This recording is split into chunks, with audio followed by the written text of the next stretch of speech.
En la cena de Pascua, con 22 familiares sentados, mi hermana se levantó con pruebas falsas. Miren cómo arruinó a papá. Mi madre se rió. Yo me quedé inmóvil hasta que la puerta se abrió de golpe y papá entró para detenerla. Mi nombre es Valentina. Tengo 34 años y, durante los últimos 6 años, he sido un fantasma. Estaba sentada en el extremo más alejado de la enorme mesa de caoba del comedor de mi madre. Era domingo de Pascua.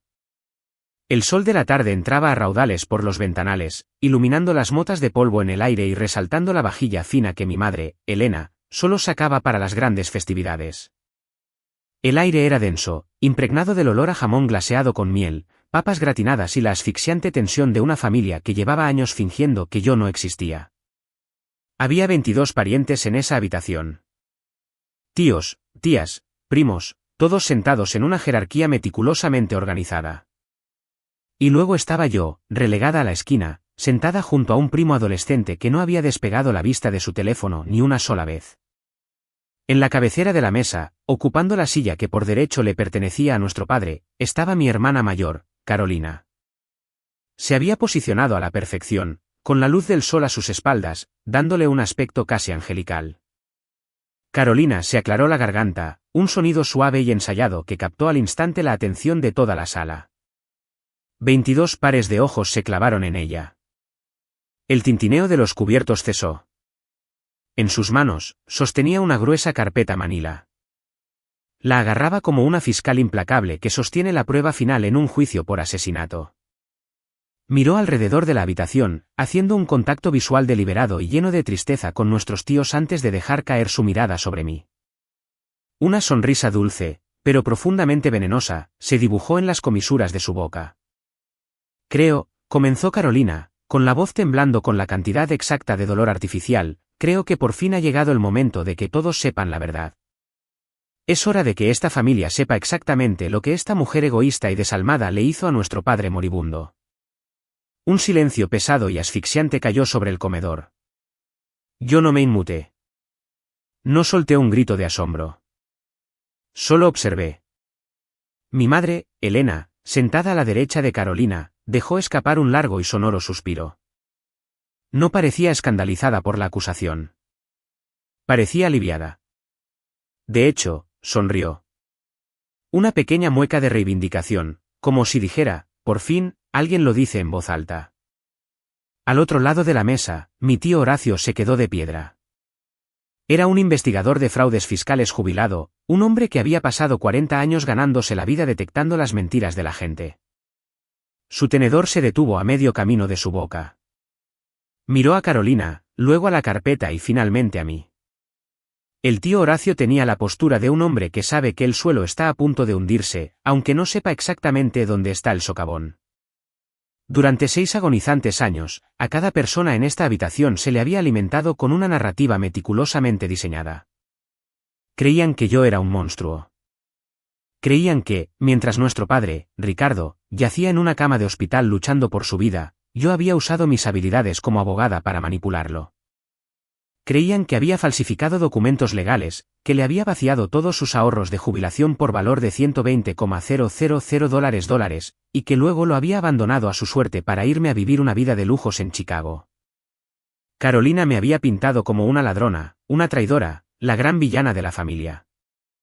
Y como yo me había mantenido en silencio, como simplemente había desaparecido sin armar un escándalo público, aceptaron su historia como una verdad absoluta. Me borraron. Pero lo que Carolina no sabía, lo que ninguno de ellos sabía, era que yo soy abogada especializada en planificación patrimonial y herencias. Toda mi carrera se basa en prevenir el tipo exacto de explotación financiera del que ella me acusaba. Debajo de la mesa, apoyado contra mis tobillos, había un pesado maletín de cuero color burdeos. Dentro de ese maletín estaba cada recibo, cada registro bancario, cada fotografía con fecha y hora, y cada pieza de prueba irrefutable e innegable que había pasado 6 años reuniendo. Más importante aún, no tenía ni idea de que el hombre que todos pensaban que yo había destruido, el padre que no se había sentado en esta mesa en 6 años, estaba en ese momento de pie en el porche de la entrada.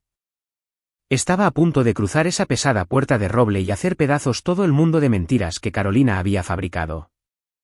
Pero aún no podía decir ni una palabra. En mi profesión, aprendes una regla de oro: el que habla primero, pierde. Así que me senté en silencio, agarré el asa de mi maletín y dejé que mi hermana cavara su propia tumba. Para entender cómo Carolina logró convencer a 22 personas razonablemente inteligentes de que yo era una criminal, hay que entender la arquitectura de nuestra familia. Carolina me lleva 5 años.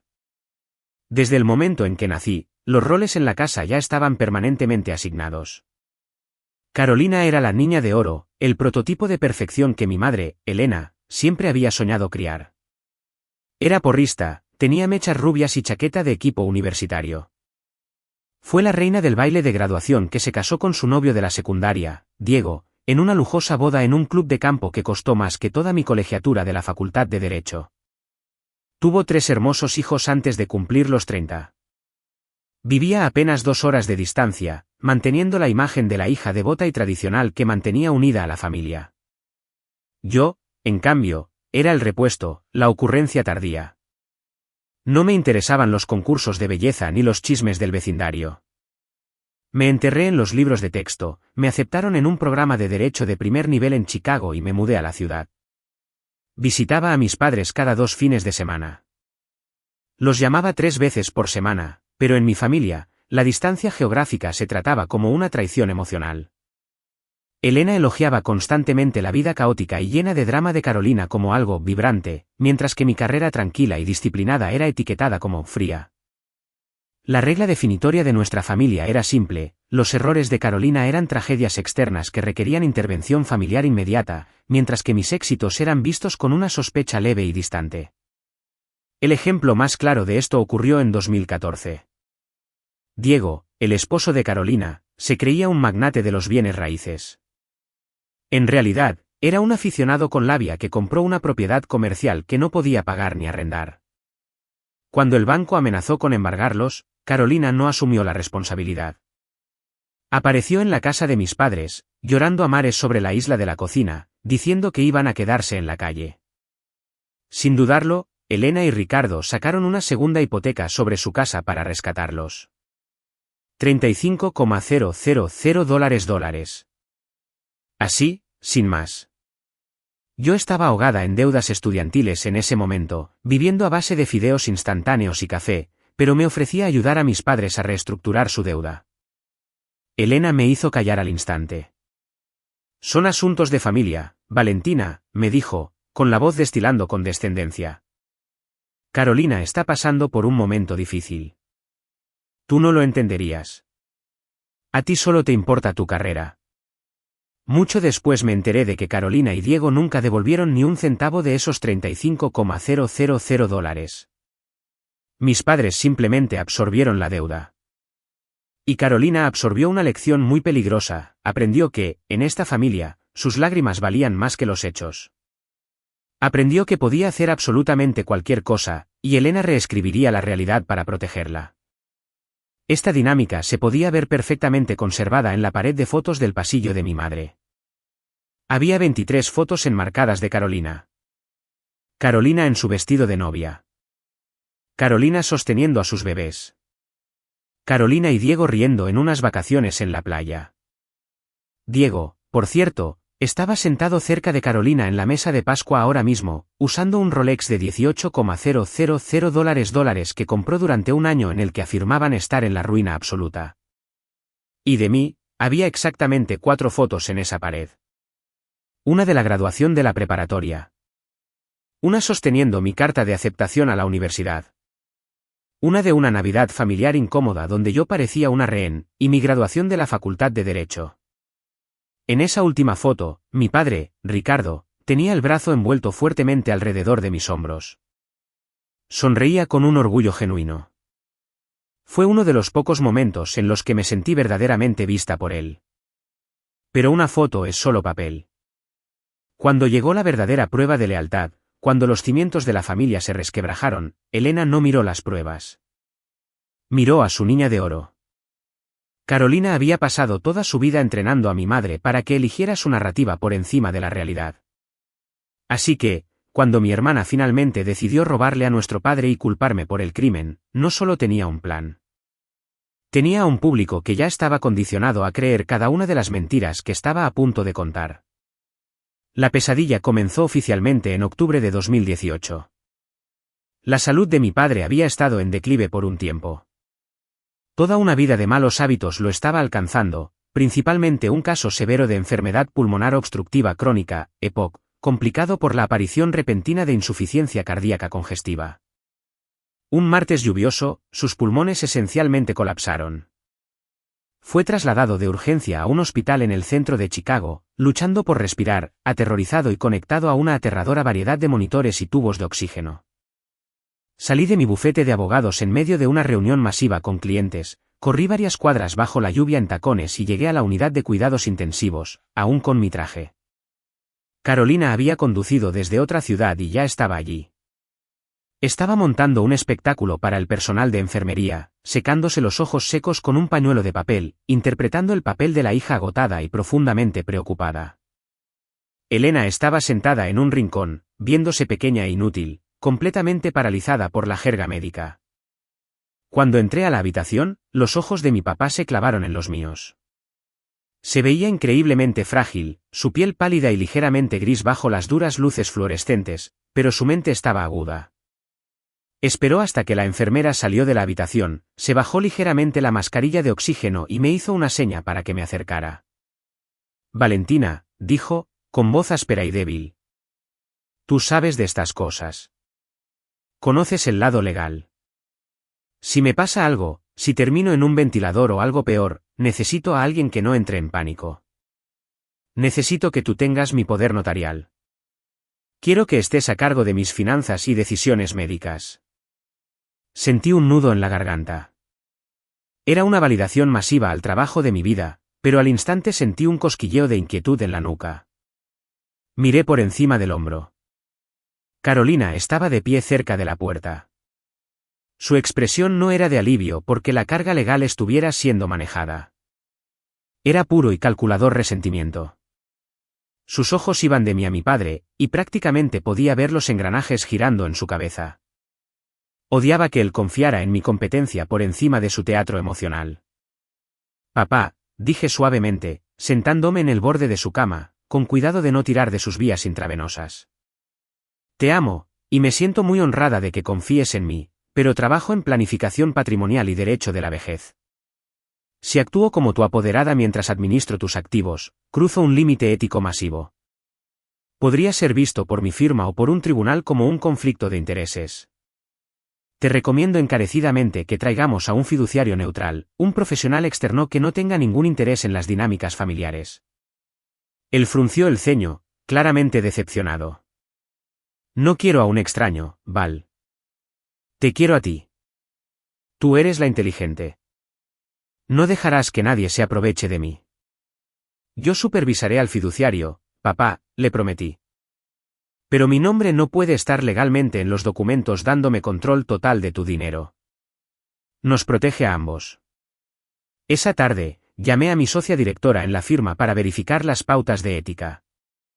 Me confirmó exactamente lo que yo sabía, era técnicamente legal, pero profesionalmente peligroso. No iba a arriesgar mi licencia de abogada, y no iba a arriesgarme a que nadie me acusara jamás de manejar mal el dinero de mi familia. A la mañana siguiente, el 15 de octubre, redacté una carta formal y legalmente vinculante de declinación. Indiqué explícitamente que, debido a mi ética profesional, me negaba formalmente a actuar como apoderada de Ricardo. Llevé el documento a la oficina de servicios para pacientes del hospital e hice que un notario público lo sellara y firmara oficialmente. Le di una copia a mi papá, archivé una en mi bufete y envié una copia certificada por correo a la dirección de mis padres para sus registros permanentes. Cuando le entregué la copia a mi papá, me apretó la mano. Siempre haces las cosas al pie de la letra, susurró. Eres una buena hija, Valentina. Salí de esa habitación de hospital sintiéndome aliviada. Había protegido a mi padre y me había protegido a mí misma. O eso creía. Lo que no sabía era que Carolina había estado escuchando desde el pasillo. Me escuchó rechazar oficialmente el control de las cuentas. Vio una puerta masiva y abierta de par en par. Y en el momento en que salí del hospital para volver a trabajar, mi hermana se puso a trabajar para destruir mi vida. No armé el rompecabezas de cómo Carolina ejecutó su plan hasta años después, cuando estaba sentada en una oficina con poca luz leyendo un expediente de 80 páginas compilado por un ex investigador del FBI. Pero mirando hacia atrás, la brillantez de su malicia fue asombrosa. No fue solo un crimen de oportunidad. Fue un asesinato premeditado de mi reputación. 3 días después de que le entregué a mi padre la carta notariada rechazando el poder, Carolina hizo su movimiento. Ella sabía que nuestros padres guardaban todos los documentos importantes en el estudio de su casa.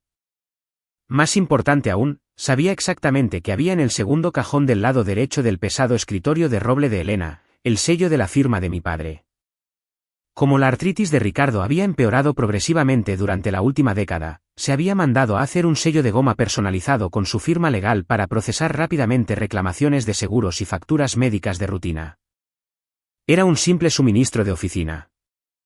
Carolina lo tomó. Descargó un formulario de poder notarial genérico de Internet. Lo llenó, otorgándose a sí misma acceso ilimitado a las cuentas bancarias, carteras de inversión y fondos de jubilación de Ricardo. Puso fecha retroactiva al documento, al 18 de octubre, 3 días después de mi rechazo oficial, y usó el sello de goma para falsificar la firma de nuestro padre. Pero Carolina no solo era codiciosa. Era astuta.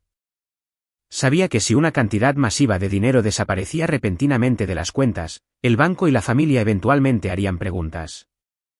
Necesitaba un chivo expiatorio. Necesitaba una cortina de humo. Así que, en la letra pequeña del documento falsificado, enterrada en las cláusulas de autorización secundaria que la mayoría de los cajeros bancarios apenas leen por encima, Carolina escribió mi nombre. Incluyó a Valentina como agente autorizada, actuando bajo sus directrices. Fue un golpe maestro de manipulación.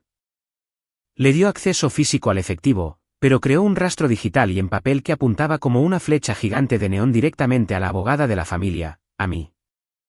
Para hacer que el documento pareciera irrefutable, encontró a un notario dudoso, algún amigo de un amigo de Diego, sin duda, que estuvo dispuesto a poner fecha retroactiva ilegalmente y sellar los papeles falsificados sin que Ricardo estuviera presente.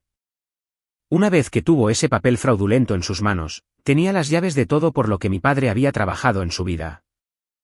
No perdió ni un segundo.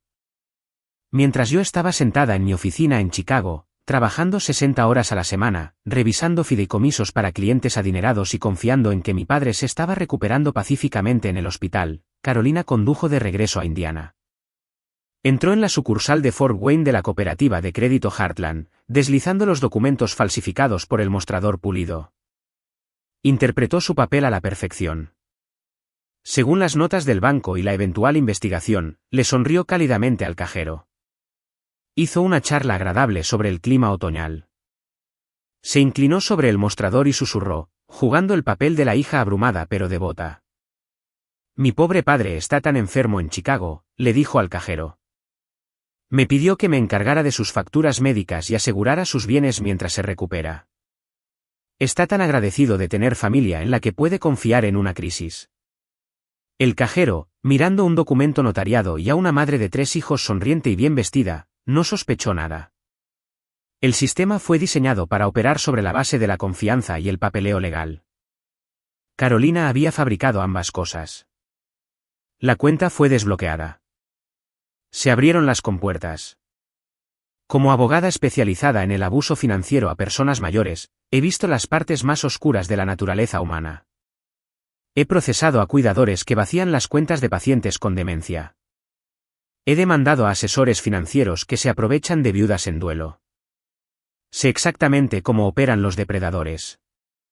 Aíslan a la víctima. Controlan la narrativa y atacan rápido antes de que alguien se dé cuenta de lo que está pasando. Conocía todas las señales de advertencia. Conocía la psicología de un ladrón. Pero el punto ciego que todos tenemos es la familia. Nunca miras a tu propia hermana. La mujer con la que compartiste el baño mientras crecías. La mujer que se sienta frente a ti en acción de gracias y piensas que es capaz de sociopatía financiera. Ese punto ciego fue lo único que Carolina necesitó para arruinarme. Y estaba a punto de llevárselo todo. El robo no fue una fuga lenta. Fue una hemorragia financiera sistemática y violenta. Comenzó el 22 de octubre, solo 4 días después de que se creara el documento falsificado. Carolina entró en la sucursal del banco en Fort Wayne y solicitó un cheque de caja. El monto del retiro fue de $15,000. En la línea de memorando de la boleta de autorización interna del banco, el cajero anotó que la transacción fue aprobada por poder notarial, con mi apellido. Mi hermana estaba dejando migas de pan, estableciendo un patrón que vinculaba explícitamente mis iniciales con el dinero que desaparecía. 11 días después, el 3 de noviembre, Carolina regresó. Esta vez, no solo pidió un cheque. Inició una transferencia bancaria directa, $28,000. ¿A dónde fue? No fue para pagar los tanques de oxígeno de su padre ni los copagos del hospital. Fue transferido directamente a la cuenta corriente comercial de Midwest Property Ventures S.r.l. Esa era la empresa inmobiliaria en quiebra de Diego. Tenía a los acreedores respirándole en la nuca, préstamos masivos sin pagar y un negocio que se tambaleaba al borde de la bancarrota total. Esos $28,000 fueron una inyección desesperada de efectivo robado para mantener viva la ilusión de su éxito durante unos meses más. El 8 de noviembre, Carolina estaba de vuelta en la ventanilla del cajero. Otros $31,000 retirados. El 12 de noviembre, el golpe final y fatal. $46,000 vaciados en una sola tarde.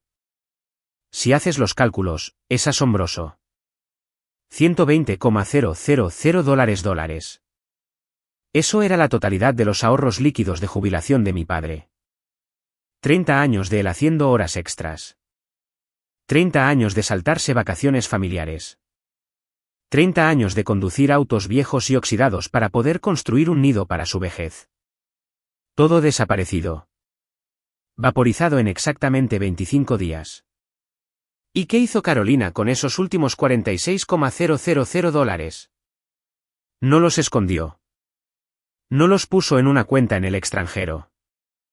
3 días después de destripar lo último de los ahorros de toda la vida de mi padre, un concesionario local de autos de lujo registró un SUV Lexus plateado metálico completamente nuevo a nombre de Carolina.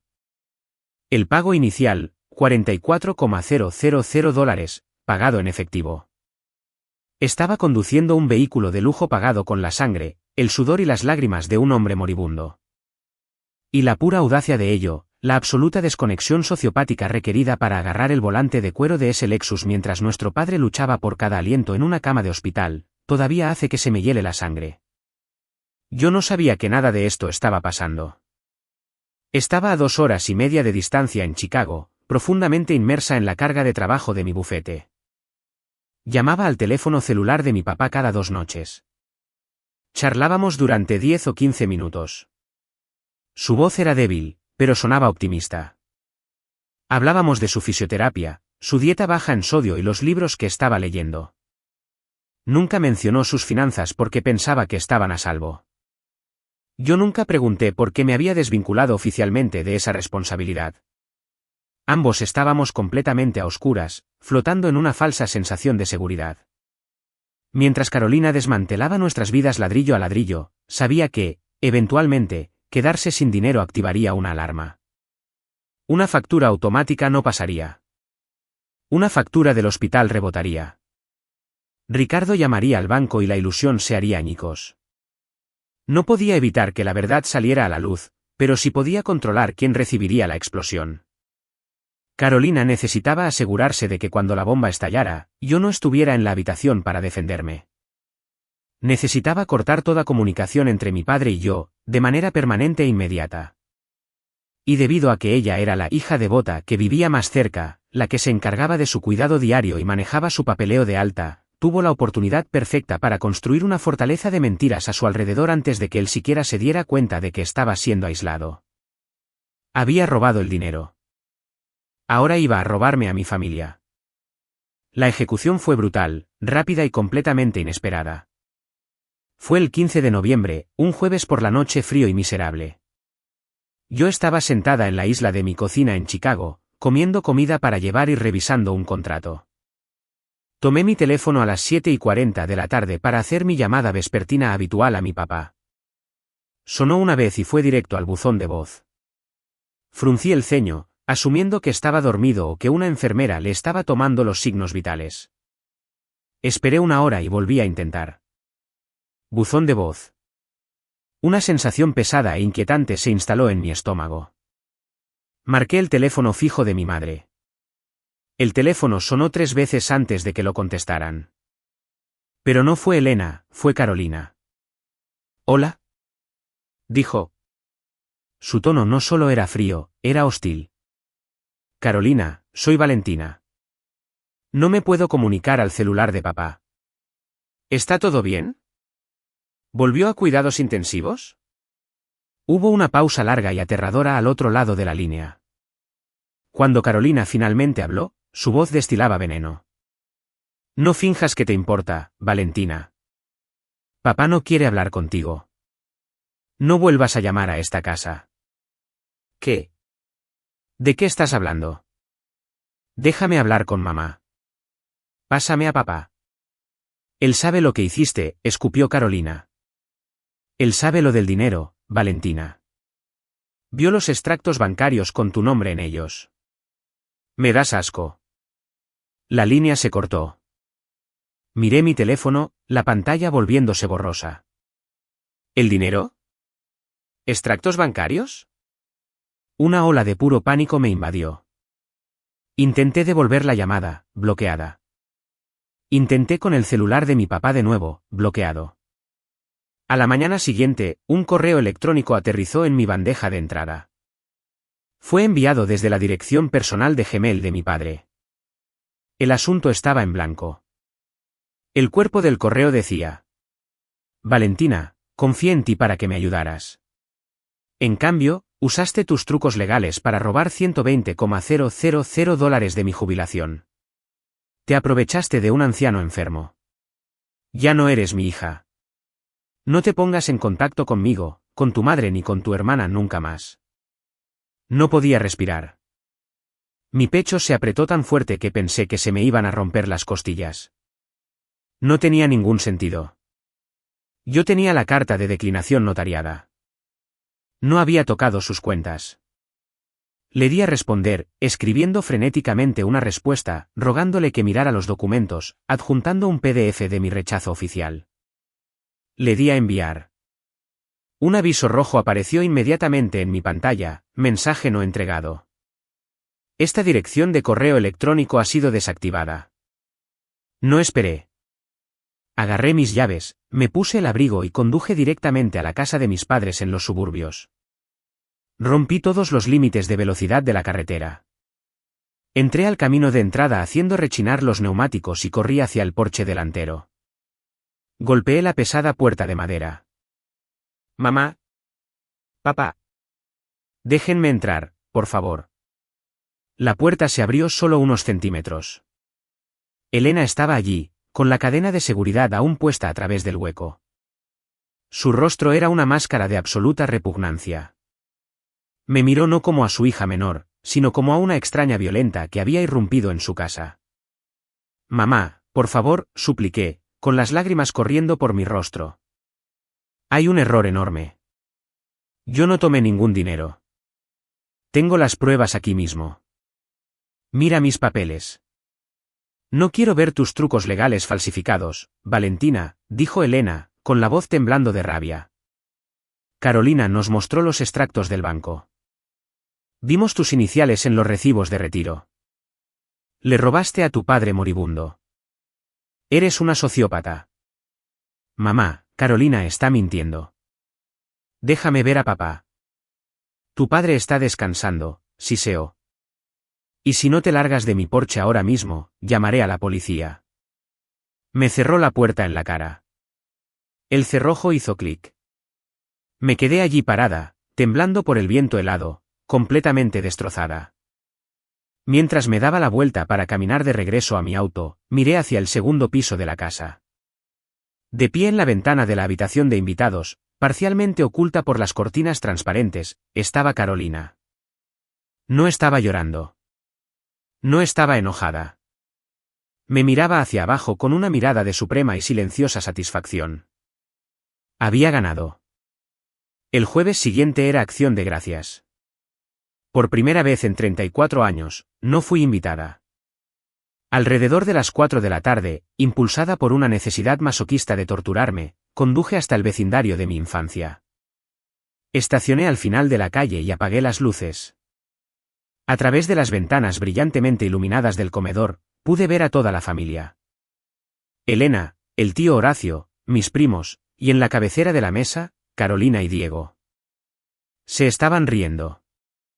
Estaban pasando platos, bebiendo vino, comportándose como si yo nunca hubiera existido. Busqué la silla vacía, la que habrían dejado libre para mí. Pero la mesa estaba perfectamente dispuesta. No había ningún hueco. Había sido extraída quirúrgica y perfectamente de mi propia familia. Puse mi auto en marcha y conduje de regreso a mi departamento vacío en la ciudad. El exilio había comenzado. Cuando te acusan falsamente de un delito que destroza toda tu vida, el instinto humano es gritar. Quieres derribar puertas a patadas. Quieres llamar a todos en tu lista de contactos. Quieres prenderle fuego al mundo hasta que alguien te escuche. Yo no hice nada de eso. Soy litigante. Sé cómo funciona el sistema de justicia y sé cómo funciona el tribunal de la opinión pública. Si hubiera gritado, si hubiera acosado a mi familia, Carolina simplemente habría señalado mi comportamiento histérico y dicho, ven, miren lo desquiciada que está. Miren lo culpable que es. Ella tenía todas las cartas. Controlaba la proximidad física a mi padre. Tenía la lealtad ciega de mi madre, y había fabricado un rastro de papel perfecto. No podía ganar una competencia de gritos, así que abracé el silencio. Pero no me rendí. Convertí mi dolor en un arma. En enero de 2019, 2 meses después de ser excomulgada, me senté en mi escritorio y escribí una carta. No era un manifiesto. No era un informe de defensa lleno de jerga legal. Era solo una carta para mi papá. Papá, no sé qué te han dicho, y no sé por qué no quieres hablar conmigo, pero quiero que sepas que yo no hice esto. Te amo. Extraño nuestras llamadas de los domingos. Por favor, cuando estés listo, llámame. No me limité a tirarla en un buzón de correos. Fui a la oficina de correos y la envié por correo certificado con acuse de recibo. Si alguien recibía esta carta, tenía que firmar legalmente, y la oficina de correos me enviaría una tarjeta verde comprobando exactamente quién había aceptado la entrega. Una semana después, la tarjeta verde volvió a mí. La firma en la línea era una letra cursiva elegante y con lazos. Carolina. Ella la había interceptado. No me detuve. Cada mes durante 6 años, le escribí. Le escribí en su cumpleaños en junio. Le escribí en el Día del Padre. Le escribí en Acción de Gracias y en Navidad. Le escribí cuando el clima se volvía frío, recordándole que usara su abrigo pesado. Mantuve las cartas tiernas, amorosas y completamente desprovistas de ira. Quería que supiera que, sin importar cuánto durara el silencio, mi puerta siempre estaba abierta. En el transcurso de 6 años, desde 2019 hasta principios de 2025, escribí exactamente 63 cartas. Y todos los meses, el servicio postal me devolvía un recibo certificado firmado por Carolina. Ella actuaba como guardiana. Estaba de pie junto al buzón, tomando mis palabras, tomando mi amor, y arrojándolos a un agujero negro antes de que mi padre supiera que había intentado contactarlo. El costo psicológico de esos 6 años es difícil de articular. En papel, mi vida era espectacular. Canalicé cada onza de mi rabia y dolor en mi carrera. Trabajaba 80 horas a la semana. Me convertí en una fuerza implacable e imparable en el derecho de la vejez. Perseguía depredadores financieros que robaban a los ancianos. Gané millones de dólares en acuerdos para familias que habían sido explotadas. A la edad de 32 años, me nombraron socia principal en mi firma. Tenía dinero, un hermoso penthouse y el profundo respeto de mis compañeros, pero estaba completa y absolutamente hueca. Las festividades eran una agonía. Tenía que automedicarme con vino caro y trabajo. Cada mañana de Navidad, me sentaba sola en mi costoso sofá de cuero, mirando mi teléfono, rezando por un mensaje de texto que nunca llegaba. Creé cuentas falsas en las redes sociales solo para poder ver anónimamente las publicaciones públicas de Carolina. Me desplazaba por fotos de mi familia comiendo pavo, abriendo regalos, yéndose de vacaciones de verano. En esas fotos, mi papá se veía mayor, más frágil y siempre un poco distante. Parecía un hombre que llevaba un peso pesado e invisible. Elena se veía perfectamente feliz. Y Carolina se veía triunfante. Había consumido por completo mi espacio en la familia. Ella era la heroína. Yo era el cuento de advertencia. Hubo noches en las que me tumbé en el suelo de mi baño llorando tan fuerte que no podía respirar, convencida de que mi padre iba a morir odiándome. Me aterraba enterarme de su funeral por un obituario al azar en el periódico local. Pero cada vez que la desesperación amenazaba con tragarme por completo, miraba la gruesa pila verde de recibos de correo certificado guardada en el cajón bajo llave de mi escritorio. 63 recibos. 63 pruebas físicas innegables de que nunca abandoné a mi padre. De que Carolina había orquestado una campaña de aislamiento. No solo estaba escribiendo cartas. Estaba construyendo un rastro de papel. Estaba esperando el momento perfecto, la oportunidad innegable para tomar ese rastro de papel y envolverlo con fuerza alrededor del cuello de mi hermana. Y mientras enviaba esas cartas, no estaba inactiva. Estaba gastando el dinero de mi nueva sociedad para contratar a las personas que me ayudarían a destrozar el mundo de Carolina. Sabía que un tribunal de justicia requiere más que un presentimiento y una pila de cartas sin respuesta. Necesitaba pruebas innegables, comprobadas por terceros y con fecha y hora de todo lo que Carolina había hecho, porque había tejido sus mentiras a lo largo de varios años. Desenredarlas requería precisión profesional. En septiembre de 2022, saqué $12,000 de mis ahorros y pagué los honorarios de retención de Silvio Torres. Silvio era un agente retirado del FBI que había pasado 22 años trabajando en la división de delitos de cuello blanco. Era un hombre que hablaba en tonos tranquilos y mesurados, y poseía una capacidad intimidante para encontrar las huellas digitales que la gente creía haber borrado. Tuvimos nuestra primera reunión en una cafetería tranquila. Deslicé una carpeta de 3 pulgadas de grosor sobre la mesa. Contenía todo lo que tenía, la línea de tiempo, mis recibos de correo certificado, copias de los documentos falsificados que mi hermana había presentado en el banco, y el correo electrónico profundamente perturbador que había recibido, supuestamente de mi padre, en noviembre de 2018. «Eres abogada, Valentina», dijo Silvio, hojeando la carpeta mientras tomaba un sorbo de su café negro. «Sabes que incluso con todo esto, presentar cargos penales va a ser increíblemente difícil si tu padre no es declarado legalmente incompetente o si él mismo se niega a presentar cargos». «No necesito cargos legales procesables en este momento, Silvio», le dije, mirándolo a los ojos. «Necesito la verdad. Necesito la verdad irrefutable y completamente documentada. Porque un día voy a tener la oportunidad de sentarme en una habitación con mi padre, y necesito estar lista para mostrarle exactamente quién es realmente su hija mayor». Silvio asintió lentamente. Manos a la obra. Durante los siguientes 6 meses, Silvio excavó en la vida de Carolina como un arqueólogo forense. El informe de 83 páginas que finalmente me entregó en marzo de 2023 era una obra maestra del trabajo de investigación. Primero, abordó el brutal correo electrónico que había cortado oficialmente mi relación con mi padre. Silvio rastreó la dirección IP de ese correo en específico. No se originó en el centro de rehabilitación médica en Chicago donde supuestamente descansaba mi padre.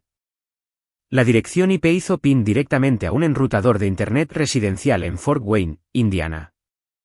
Estaba registrado a la dirección de la casa de Diego y Carolina. Mi padre nunca había escrito ni una sola palabra de ese mensaje de odio. Mi hermana había iniciado sesión en su cuenta, lo había escrito ella misma y le había dado a enviar mientras estaba sentada en su propia sala. Luego, Silvio descubrió exactamente cómo Carolina había logrado ocultar mis 63 cartas. A fines de noviembre de 2018, ella había entrado a una sucursal del servicio postal y había presentado una solicitud formal de desvío de correspondencia a nombre de mi padre. Convenció a Ricardo para que firmara un formulario de autorización en blanco, diciéndole que era una medida temporal para ayudar a administrar sus facturas médicas mientras se recuperaba, pero nunca lo canceló.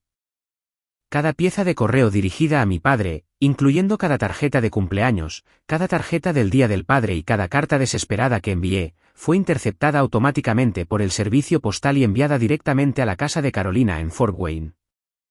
Había construido un muro invisible e impenetrable a su alrededor. Silvio también sacó los registros telefónicos. Encontró la fecha exacta en que mi número de teléfono había sido puesto en la lista de llamadas bloqueadas en el celular de mi padre, 16 de noviembre de 2018. El mismo día en que ella envió el correo falso. Me había dejado completamente fuera de su mundo digital y físico. Cuando Silvio me entregó ese informe, me senté en mi oficina y lloré hasta que mis ojos se hincharon y se cerraron. La pura crueldad calculada de aquello era impresionante. Una cosa era robar dinero en un momento de pánico. Era un nivel de maldad completamente diferente orquestar sistemáticamente la destrucción emocional permanente de tu propia familia. Pero las lágrimas no duraron mucho. Fueron rápidamente reemplazadas por un enfoque frío y afilado. Tenía la mecánica de su campaña de aislamiento. Ahora necesitaba el mapa del dinero robado. En abril de 2023, contraté a Julián Bustos, un contador forense muy respetado. Su único trabajo era seguir el rastro de los $120,000 desaparecidos. Necesitaba un mapa financiero tan increíblemente detallado que ni siquiera un jurado de los mejores amigos de Carolina pudiera negarlo. Julián era un genio de los números. Tomó los extractos bancarios y comenzó a cotejar las fechas de retiro de la cuenta de jubilación de mi padre con registros públicos y declaraciones financieras relacionadas con Carolina y Diego. Su análisis final de 22 páginas fue devastador. Concluyó que ni un solo retiro había ocurrido en ninguna institución bancaria dentro de un radio de 50 millas de mi residencia o mi lugar de trabajo en Chicago. Cada transacción ocurrió en la sucursal de Heartland en Fort Wayne. Julián construyó un cuadro de comparación codificado por colores que expuso la línea de tiempo con una claridad enfermiza. El 8 de noviembre, se realizó un retiro de $28,000 de la cuenta de mi papá. El 9 de noviembre, exactamente la misma cantidad, $28,000, se depositó como transferencia bancaria en la cuenta comercial en quiebra de Diego. El 12 de noviembre, ocurrió el retiro masivo final de $46,000. 3 días después, el 15 de noviembre, se procesó un pago inicial en efectivo de $44,000 en un concesionario de autos de lujo en Indiana. El vehículo era un SUV Lexus plateado registrado exclusivamente a nombre de Carolina. Pero Julián no se detuvo ahí. A través de la citación de un investigador privado, logramos obtener el santo grial de las pruebas financieras, las imágenes de las cámaras de seguridad internas del banco del 12 de noviembre a las 2:47 de la tarde. Las fotografías impresas en el informe eran nítidas. Ahí estaba mi hermana, de pie en la ventanilla del cajero.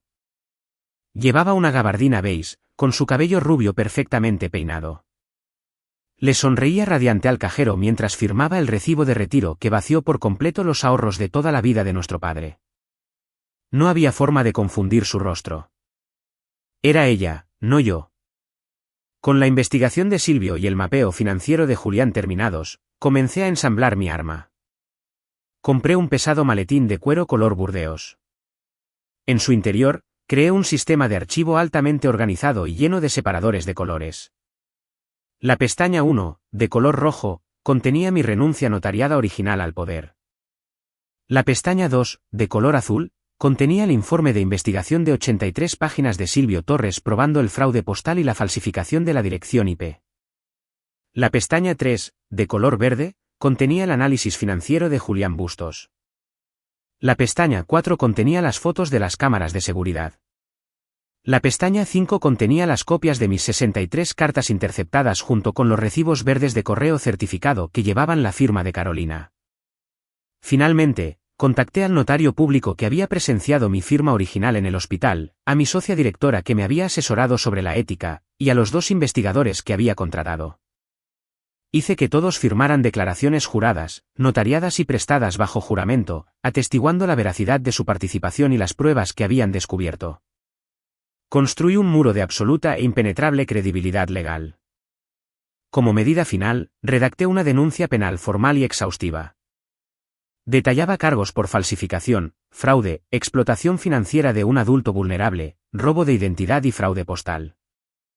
La firmé, le puse la fecha y dejé en blanco la línea de presentación. Era la opción nuclear.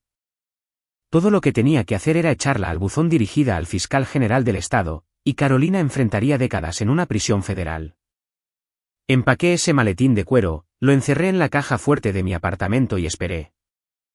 No sabía cómo iba a poner esta información frente a mi padre, pero sabía que la verdad siempre, tarde o temprano, exige un escenario. Solo tenía que ser lo suficientemente paciente para dejar que el universo me proporcionara uno. Tenía que dejar que Carolina se sintiera tan cómoda en sus mentiras que se olvidara de cuidar su propia espalda. El universo finalmente intervino en marzo de 2025, 3 semanas antes de Pascua. Y no vino en forma de una dramática citación legal. Vino en la forma de una trabajadora social de cuidados cardíacos, cansada y mal pagada, llamada Margarita. Mi padre había sufrido otra exacerbación de su insuficiencia cardíaca en febrero. Fue ingresado en un centro de rehabilitación en Fort Wayne para ajustar sus medicamentos. No se estaba muriendo, pero requería una monitorización estrecha. Margarita era la planificadora de altas de las instalaciones. Parte de su protocolo estándar antes de dar de alta a cualquier paciente era catalogar sus pertenencias personales para asegurar que nada se perdiera durante la transición de regreso a casa. Un tranquilo martes por la tarde, Margarita abrió el pequeño armario de la habitación del hospital de Ricardo. Escondida en el fondo, en el estante superior, encontró una caja de cartón pesada. Estaba sellada con 3 capas de cinta de embalaje. Escrito en el costado con marcador negro, con la letra de Carolina, estaban las palabras: almacenamiento personal, noviembre de 2018. Carolina probablemente había tenido la intención de tirarla o tal vez mantenerla oculta como un trofeo retorcido. Pero en el caos de trasladar a nuestro padre entre instalaciones, la caja había sido empacada por error con su equipo médico.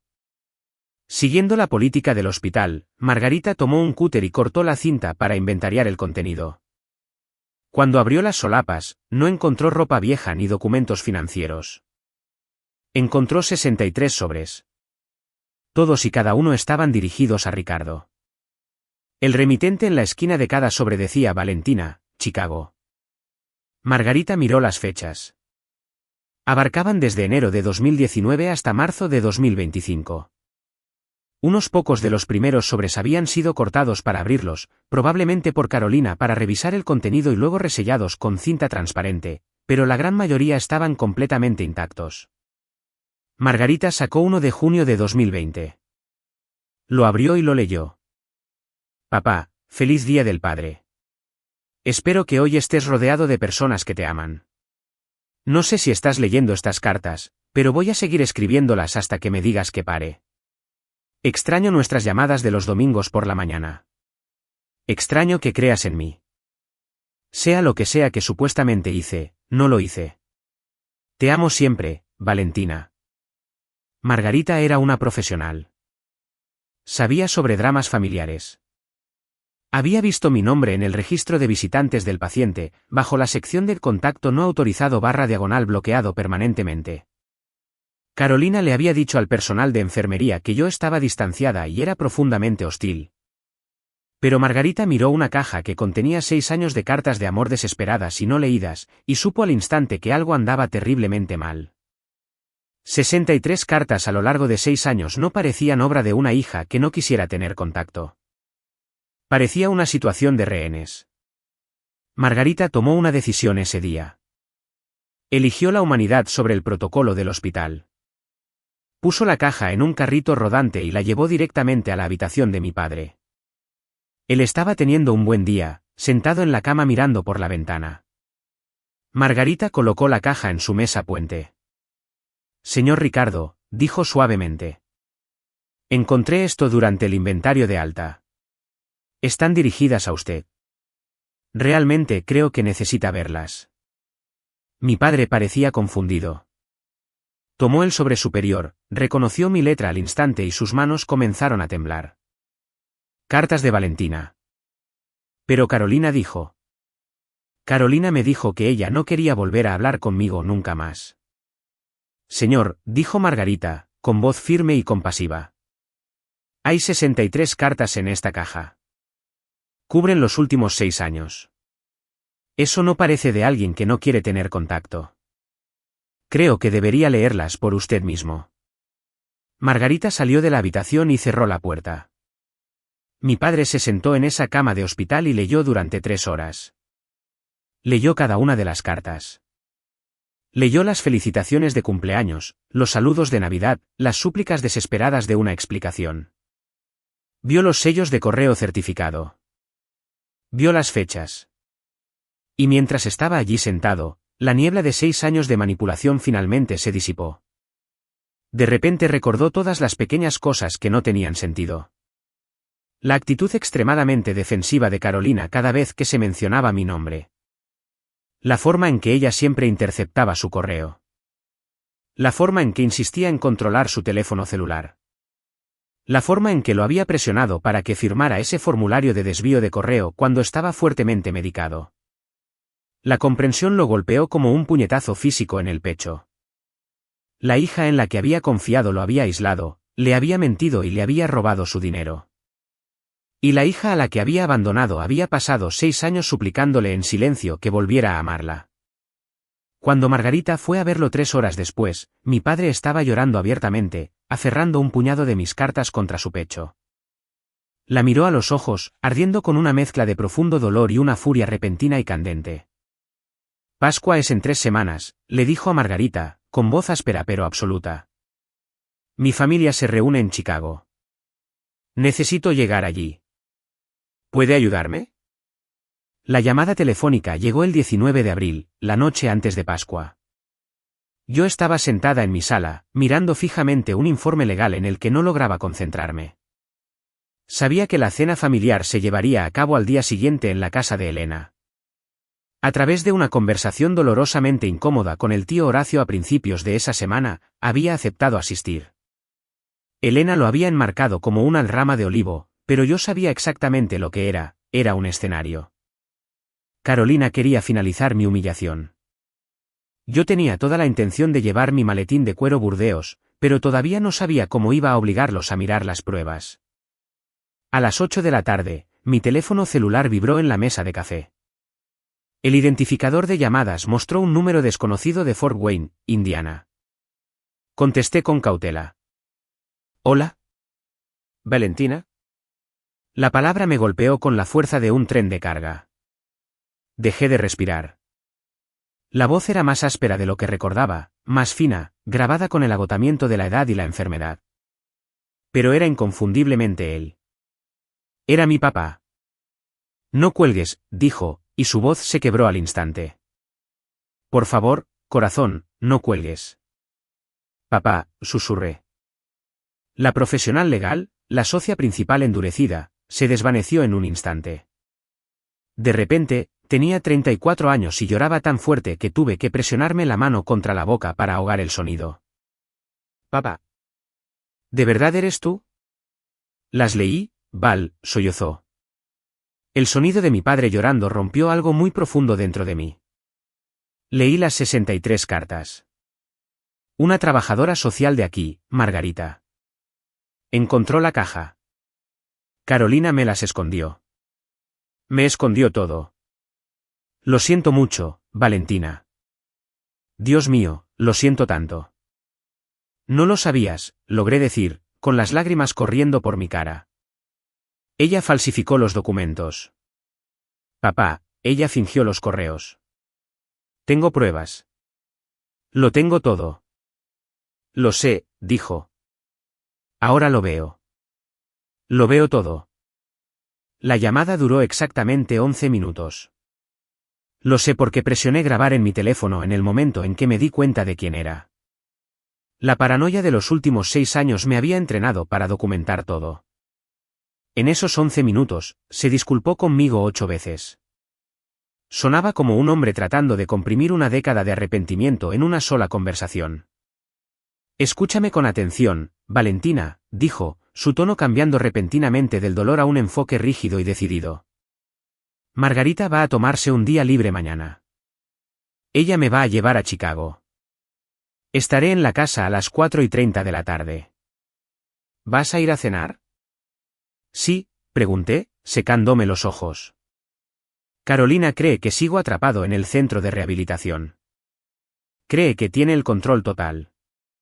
Hizo una pausa, tomando un respiro entrecortado. Va a intentar hacer algo mañana, Val, la conozco. Va a intentar cimentar públicamente sus mentiras. Necesito que me hagas un favor. Sea lo que sea. Ve a esa cena. Siéntate en esa mesa. Déjala hablar. Pero no dejes que abra su carpeta. No dejes que muestre sus pruebas falsas hasta que yo entre por esa puerta principal. ¿Entiendes? Tú aguanta la posición hasta que yo llegue. Tengo un maletín, papá, le dije, mirando al otro lado de la habitación el pesado cuero burdeos sobre mi escritorio. Tengo informes de investigadores privados, contabilidad forense, fotos de cámaras de seguridad. Tengo suficiente para enterrarla. Tráelo, dijo suavemente. Te amo, Valentina. Nunca dejé de hacerlo.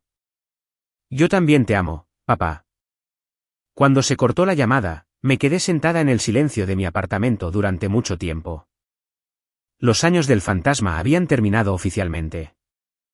Caminé hacia el escritorio, pasé la mano por el suave cuero del maletín y solté los pestillos de bronce.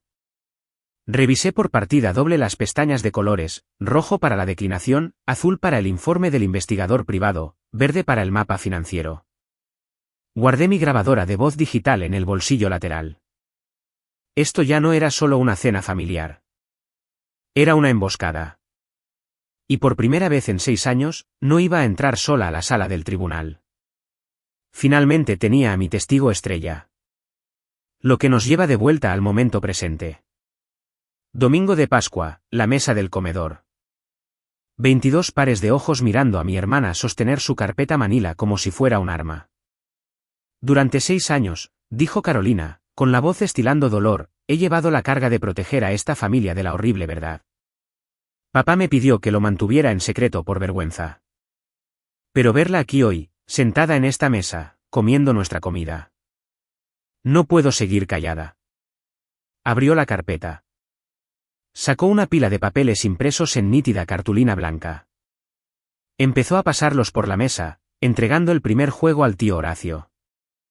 Estos son los extractos bancarios de la cooperativa de crédito Heartland de noviembre de 2018, anunció Carolina, señalando dramáticamente las secciones resaltadas. Miren atentamente las notas de autorización. Cada retiro masivo, que suma $120,000, tiene el nombre de Valentina en él. Ella presionó a papá para que le cediera sus derechos mientras él estaba drogado con analgésicos en el hospital. Luego, vació sistemáticamente toda su cuenta de jubilación. Mis primos jadearon. La tía Jene se tapó la boca horrorizada. Carolina sacó otro documento. Esta es una declaración jurada firmada por mi esposo, Diego. Él estaba en la sala de espera del hospital. Fue testigo de cómo Valentina intimidaba a las enfermeras y exigía el control del papeleo financiero. Diego, sentado cerca de ella, asintió solemnemente, ajustándose su Rolex de $18,000. La pura hipocresía de verlo ahí sentado, usando un reloj pagado con el dinero robado a mi padre mientras aceptaba públicamente una declaración jurada inventada, me revolvió el estómago. Y cuando papá finalmente se dio cuenta de lo que ella estaba haciendo, continuó Carolina, exprimiendo una única lágrima perfectamente calculada que rodó por su mejilla, la confrontó. ¿Y qué hizo Valentina? Lo abandonó. Bloqueó su número, se negó a devolverle las llamadas y desapareció en su elegante vida de ciudad. Lo dejó para que muriera en la ruina y solo. Elena, mi madre, me miró desde el otro lado de la mesa. Sus ojos eran duros, vengativos, llenos de una fea e hipócrita indignación justa. Se sentía completamente justificada en sus 6 años de negligencia emocional. ¿Cómo pudiste, Valentina? ¿Siseo? ¿Cómo puedes sentarte ahí y no decir nada? El tío Horacio, sosteniendo los extractos bancarios falsos, frunció el ceño profundamente. Miró el papeleo, luego me miró a mí. Valentina, dijo, con voz autoritaria. Eres abogada. Si esto es falso, ¿por qué no te has defendido? ¿Por qué desapareciste? Miré alrededor de la habitación. Catalogué cada rostro, cada persona que estaba eligiendo activamente creer lo peor de mí sin hacer una sola pregunta. Carolina golpeó la carpeta contra la mesa. ¿Por qué no puede defenderse, Horacio?, gritó. Porque es verdad, y ella lo sabe. Mantuve mis manos cuidadosamente cruzadas sobre mi regazo. Mi zapato derecho descansaba contra el pesado cuero de mi maletín.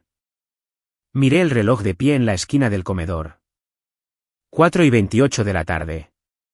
No me defiendo, Carolina, dije, proyectando mi voz tranquila a través del silencio de la habitación, porque no discuto con documentos falsificados. ¿Y por qué me dijeron que esperara? Carolina parpadeó, su actuación perfecta resbalando por una fracción de segundo. ¿Qué esperaras a qué? ¿Por quién? Antes de que pudiera responder, la pesada puerta de entrada de roble de la casa hizo clic. El siseo lento y rítmico de un concentrador de oxígeno portátil resonó en el pasillo. Todas las cabezas en la mesa se giraron de golpe hacia el arco del comedor. De pie allí, apoyándose fuertemente en un pequeño carrito rodante, estaba Ricardo, mi padre. Se veía exhausto, el viaje desde Indiana claramente cobrándole factura a su corazón debilitado. Pero sus ojos estaban agudos, completamente despejados, y ardían con una intensidad que nadie había visto en una década. Detrás de él estaba Margarita, la trabajadora social, revoloteando protectoramente. El comedor descendió a un estado de shock absoluto. A alguien se le cayó un tenedor sobre un plato de porcelana, el estruendo sonó como un disparo. El rostro de Carolina perdió todo su color. Se puso de un blanco tiza aterrador. Tropezó ligeramente hacia atrás, chocando con su silla. «Papá», susurró, con la voz quebrándose en pánico genuino. ¿Qué? ¿Qué haces aquí? Los doctores dijeron que no podías viajar. No deberías estar aquí. Baja esa carpeta, Carolina, dijo mi papá. No gritó. No tuvo que hacerlo. La autoridad silenciosa de su voz comandaba la habitación. Lentamente empujó su carrito de oxígeno hacia la sala y se detuvo en la cabecera de la mesa. Miró a Elena, que estaba sentada, congelada, con la boca ligeramente abierta. Miró a Diego, que ya estaba deslizando su silla hacia atrás, alejándose de la mesa. Y luego me miró a mí. Me dio un pequeño e imperceptible asentimiento. Era la hora. Me agaché, agarré el asa del maletín de cuero burdeos y lo hicé sobre la mesa de caoba. Aterrizó con un golpe pesado y autoritario. Solté los pestillos de bronce. Ya que estamos compartiendo documentos, dije, poniéndome de pie y sacando la carpeta con la pestaña roja, veámoslos de verdad. Esta es una renuncia notariada y legalmente vinculante del poder. Fechada el 15 de octubre de 2018. Firmada por un notario del hospital 3 días antes de que Carolina afirme que yo tomé el control de las cuentas. Rechacé formalmente el acceso al dinero de papá debido a un conflicto de intereses profesional. Deslicé el documento por la mesa hacia el tío Horacio. Como exinvestigador de fraudes, sabía exactamente lo que estaba viendo. Revisó el sello del notario, la fecha y la firma. Levantó la vista, endureciendo el rostro. Esto es legítimo, anunció a la sala. Carolina comenzó a hiperventilar. Papá, está mintiendo. Ella fabricó eso. Mi padre metió la mano en el bolsillo de su chaqueta y sacó un puñado de sobres. Los arrojó sobre la mesa, justo encima de los extractos bancarios falsos de Carolina. ¿Y también fabricó estos, Carolina? 63 cartas. 6 años de correo de mi hija menor interceptados y escondidos en un armario por ti. La habitación estalló en susurros escandalizados. La tía Jenny recogió uno de los sobres, vio la pegatina de correo certificado y jadeó. Saqué los archivos azul y verde. Dije, sosteniendo la gruesa carpeta, es un informe de 83 páginas de un ex investigador del FBI junto con un mapa de contabilidad forense. Prueba que Carolina robó el sello de la firma de mi padre del escritorio de mamá. Prueba que ella falsificó el poder notarial y escondió mi nombre en la letra pequeña para incriminarme. Saqué las fotos de la cámara de seguridad y las golpeé contra la mesa. Y estas son fotos con fecha y hora de Carolina en la cooperativa de crédito Heartland sonriéndole al cajero mientras retiraba $46,000 en efectivo. Efectivo que fue directamente a la compra del Lexus plateado estacionado en el camino de entrada ahora mismo. Efectivo que rescató a la empresa en quiebra de Diego. El tío Horacio se puso de pie, con el rostro enrojecido de ira. Miró directamente a Diego. Hablando de Diego, dijo Horacio con frialdad, recibí una llamada de un viejo colega en el FBI la semana pasada. Tu SRL de bienes raíces está actualmente bajo investigación federal por fraude electrónico. Sospecho que estos $120,000 robados serán de gran interés para ellos. Diego no dijo una palabra. Se puso de pie, miró a su esposa, le dio la espalda y literalmente salió corriendo por la puerta principal. La abandonó para salvarse él mismo. Carolina estaba completamente acorralada. La evidencia era insuperable. Su esposo se había ido.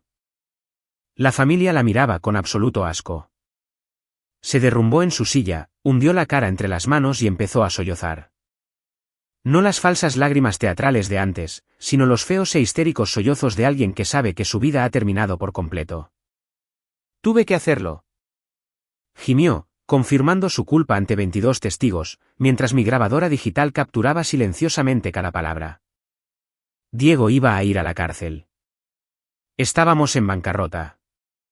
Pensé que podría devolverlo, pero no pude. Y fue mucho más fácil culpar a Valentina porque todos ya pensaban que era una persona fría. El silencio que siguió a su confesión fue asfixiante.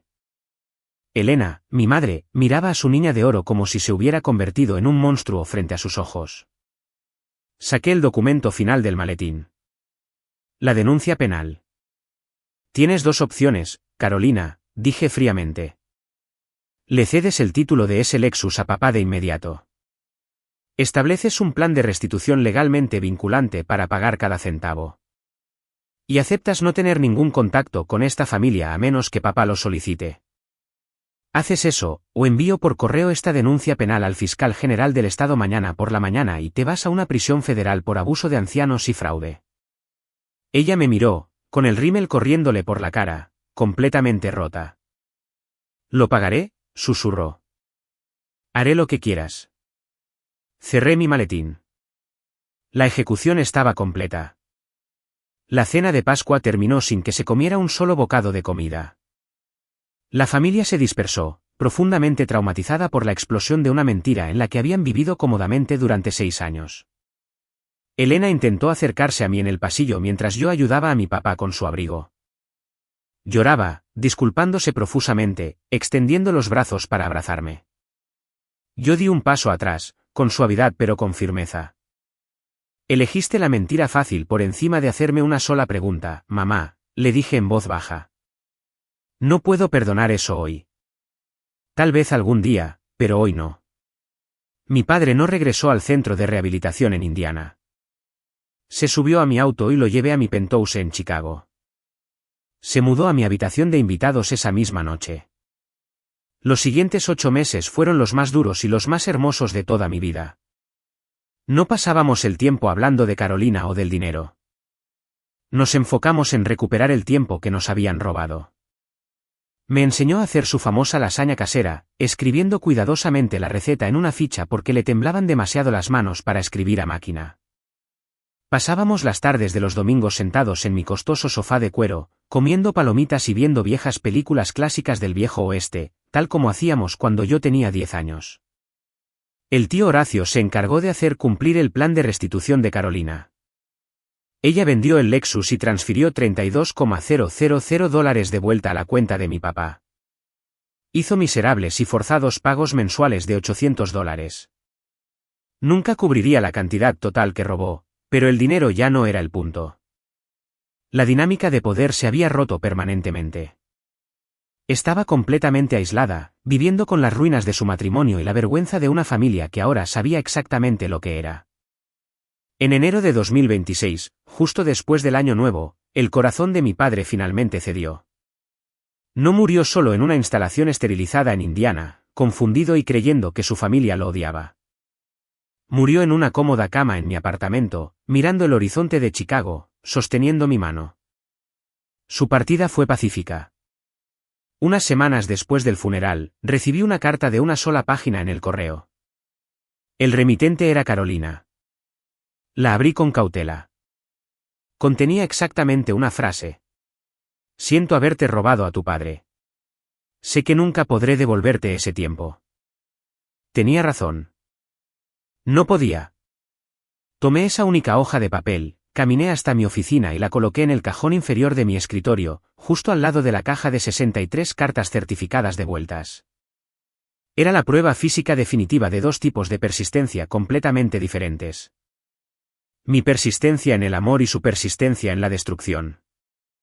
No sé si mi familia sanará por completo algún día. Hablo con Elena ocasionalmente en los días festivos, pero la relación está permanentemente fracturada. La ilusión de la hija de oro se hizo añicos, dejándola con una realidad que le cuesta procesar. Pero cuando me siento en mi cocina ahora, bebiendo café, ya no me siento como un fantasma. Miro la tarjeta de receta enmarcada en la pared, escrita con la letra temblorosa de mi papá. Miro la pequeña foto enmarcada en mi escritorio, la que mi papá mantuvo escondida en el bolsillo de su chaqueta durante 6 años, una foto de nosotros en mi graduación de Derecho. En la parte de atrás, él había escrito, Valentina, la buena. Pasé 6 años en el exilio, cargando un maletín lleno de pruebas, esperando la oportunidad de limpiar mi nombre. Pero lo que aprendí en ese comedor el domingo de Pascua es que la verdadera justicia rara vez requiere un concurso de gritos. No requiere un momento viral en Internet ni una pelea física. A veces, la justicia solo requiere documentación meticulosa, paciencia inquebrantable y la certeza absoluta de que la verdad, sin importar que tan profundamente esté enterrada por una víbora, eventualmente encontrará su camino hacia la luz. Perdí 6 años con mi padre, pero obtuve 8 meses perfectos de la verdad.